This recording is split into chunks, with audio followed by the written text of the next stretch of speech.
এই সুন্দর শহরটির নাম বাথ। লন্ডনের পরেই পর্যটকদের অন্যতম প্রিয় ডেস্টিনেশন হলো বাথ, এবং মজার কথা হলো এটি সমারসেট কাউন্টির মধ্যেই আসে, অর্থাৎ আমাদের ব্রিস্টলের খুব কাছাকাছি এই ছবির মতো সুন্দর শহরটি। এই সাজানো গুছানো সুন্দর সিটি সেন্টারটি ছাড়াও বাথের অন্যতম আকর্ষণ হলো রোমান স্পা, যার জন্য ইউনেস্কো ওয়ার্ল্ড হেরিটেজ সাইটে এই শহরটার নাম রয়েছে।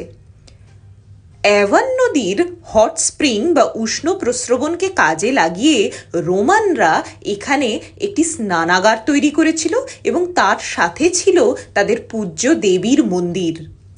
আজও সেই ধ্বংসাবশেষ বহু পর্যটককে প্রতিনিয়ত আকৃষ্ট করে চলেছে, আর আমরা চলেছি সেখানেই।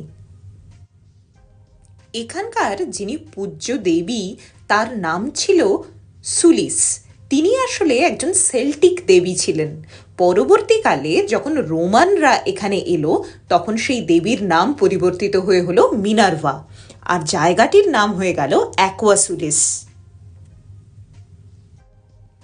মন্দির প্রাঙ্গণের কাছে এই স্নানাগার। আমরা টিকিট কেটে ঢুকে পড়লাম, সাথে ছিল অডিও গাইডের ব্যবস্থাও। তাই আমরা এই স্নানাগারটা পরিদর্শন করছিলাম এবং সাথে সাথে অডিও গাইডে আমরা এই জায়গার ইতিহাস সম্পর্কে জানতে পারছিলাম। স্নানাগারের সামনেই রয়েছে বিখ্যাত সম্রাটদের মূর্তি, যার মধ্যে জুলিয়াস সিজার থেকে শুরু করে নিরো পর্যন্ত সমস্ত রোমান এম্পায়ারদের আমরা দেখতে পাই। বাথের ইতিহাস যেমন পর্যটকদের মুগ্ধ করে, সেরকম বাথের হট স্প্রিংয়ের জল, তার মিনারেল কন্টেন্ট, চিকিৎসা শাস্ত্রে তার উপযোগিতা, এসব রিসার্চারদের যথেষ্ট পরিমাণ ভাবায়। বাথের স্নানাগার এবং জল বহু যুগ ধরে রোমানরা তাদের চিকিৎসার জন্য ব্যবহার করে এসেছে।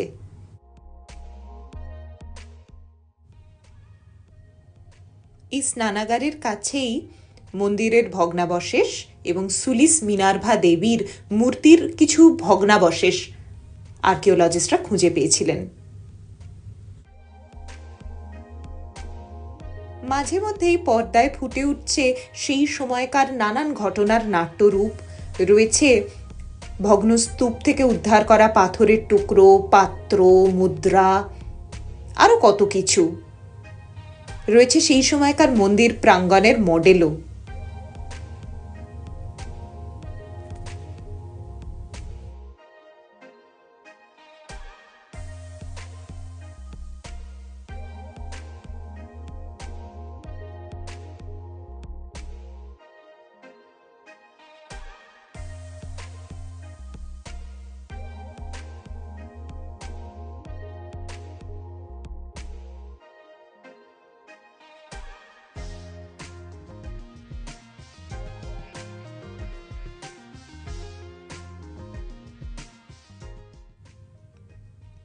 দেবীর উদ্দেশ্যে রোমানরা অনেক সময় মুদ্রা জলে ছুঁড়ে দিতেন, বা অনেক সময় অনেক ধাতুর পাতে তাদের দুঃখ, কষ্ট, অভাব, অভিযোগ এসব লিখেও তারা জলে ফেলে দিতেন, এই আশায় যে দেবী তাদের কষ্টের বিচার করবেন। অনেক কিছু পাত্র এখানে পাওয়া যায় যেগুলো তারা তাদের দৈনন্দিন জীবনে ব্যবহার করতেন। কিছু কিছু পাত্র, কিছু কিছু সামগ্রী আবার দেবত্র।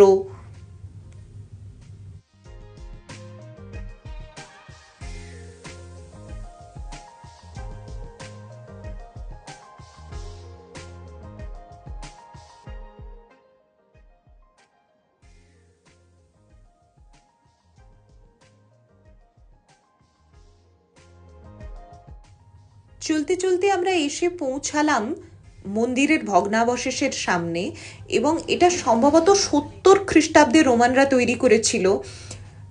প্রাচীন একটা গন্ধ এই এলাকাটাকে যেন বেষ্টন করে রয়েছে।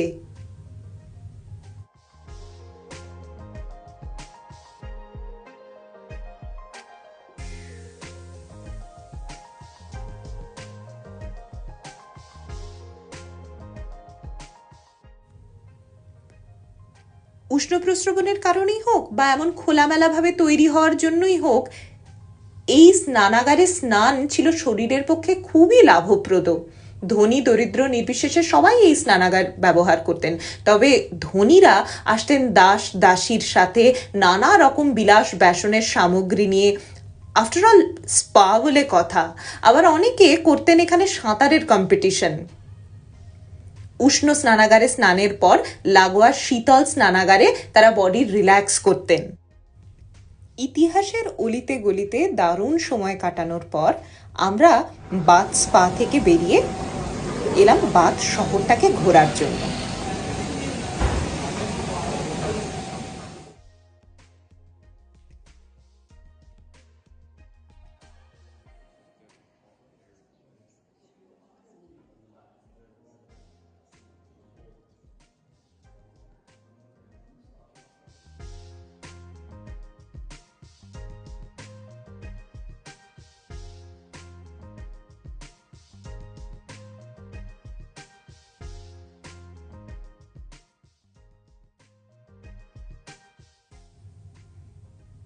বাথ অ্যাবে থেকে বেরিয়ে আবার সিটি সেন্টার হয়ে আমরা পৌঁছে গেলাম পুলটেনে ব্রিজে। সেখানকার অ্যাভন নদী ব্রিস্টলের অ্যাভনের মতো শান্ত নয়।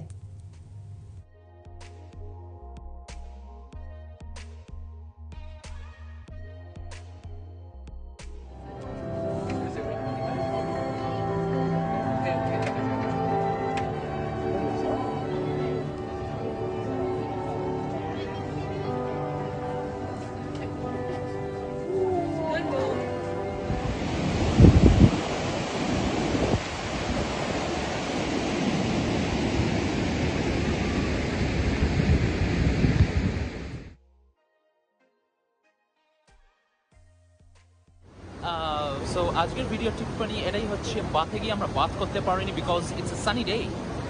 বাদ কি ভগবানকে ধন্যবাদ জানাই। আর আমাদের পিছনেই হচ্ছে পুলটনে ব্রিজ, আর কি ওয়াটারফলস আমি চাই না। ভালো ওয়াটারফল। পৌঁছে গেলাম রয়্যাল ক্রেসেন্ট আর সার্কাস।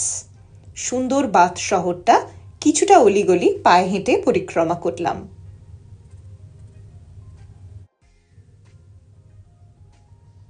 সূর্য তখন বসেছে পাটে। চমৎকার কেটেছিল সেই দিনটা। অনেক কিছু দেখেছিলাম, অনেক কিছু শিখেছিলাম, অনেক কিছু জেনেছিলাম। আর সেই সুন্দর অনুভূতি ভাগ করে নিলাম আপনাদের সাথে। কেমন লাগলো অবশ্যই জানাবেন। আরও অনেক অনেক সুন্দর অভিজ্ঞতা আপনাদের সঙ্গে ভাগ করে নেওয়া বাকি আছে। জানি আমি আলস্য করে ভিডিও বানিয়ে উঠতে পারি না, কিন্তু আমার সাথে জুড়ে থাকবেন। ভালো থাকবেন।